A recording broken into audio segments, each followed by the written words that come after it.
Eestimaa talved on pikad ja kurnavad ja seetõttu kipub ka meie keha haigustele alla vanduma. Kuid mida teha selleks, et oleksime terved ja tugevad läbi kogu pika külma talve? Meie soolastikus peitub siis nii-öelda 70-80% immuunsüsteemist. Ehk kui me tarbime probiootikume, me toetame oma immuunsüsteemi ja me jääme terveks, ehk me siis ei haigestu nii kergelt. Et probiootikumid on siis piimhappebakterid, mis meie kehas elavad nagunii ja oluline ongi siis see organismi tasakaal paika saada. Ehk siis probiootikumid on kasulikud meile kõigile. Ja mis teeb siis Dr. Ohira probiootikumid eriliseks on see, et selles tootes on korraga siis nii-öelda 3 ühes. On prebiotikumid, probiootikumid ja siis nende toodang ehk siis postbiootikumid.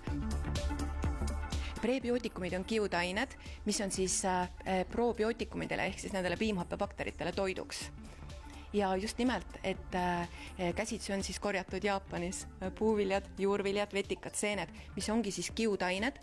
Lisatud on 12 piimhappebakterid tüve ja need piimhappebakterid on siis 3-aastase käärimisprotsessi käigus tootnud kasulikke ühendeid ehk siis postbiootikume.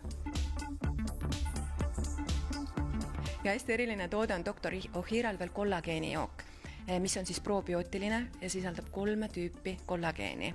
Et esmased sellised tulemused, mida inimesed tavaliselt märkavad, on siis nahal, nahk muutub pehmemaks, juuksed, küüned, ripsmed, kasv tugevneb ja lisaks need 3 erinevat tüüpi on siis veel mõeldud siseorganitele, veresoonkonnale, isegi silmavõrkkestele mõjub kollageen kasulikult. Ja hästi suur annus on siis kollageeni, 7750 milligrammi on kollageeni siis ühes koguses, ühes ampullis ja kuur koosneb siis 10 ampullist.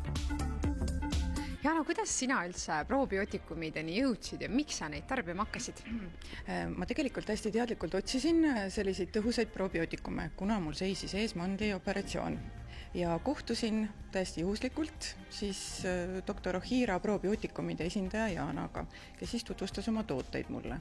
Siis ma otsustasingi neid siis hakata tarbima. Et kuna ma väga usun sellesse, et meie organismi korras olek sõltub siis just soolastikust, ehk sellest, kuidas on korras meie suu, soolastik, mida me siis oma endale suhu paneme, siis tundub see väga loogiline, see probiootikumide teema minu jaoks, et miks ma ka neid hakkasin enne oma mandelõikust tarbima. Ja ma võin siis ka jagada nüüd kogemust, et ma ei oska nüüd öelda, et kas siis probiootikumide tõttu, ma usun, et probiootikumid väga aitasid kaasa.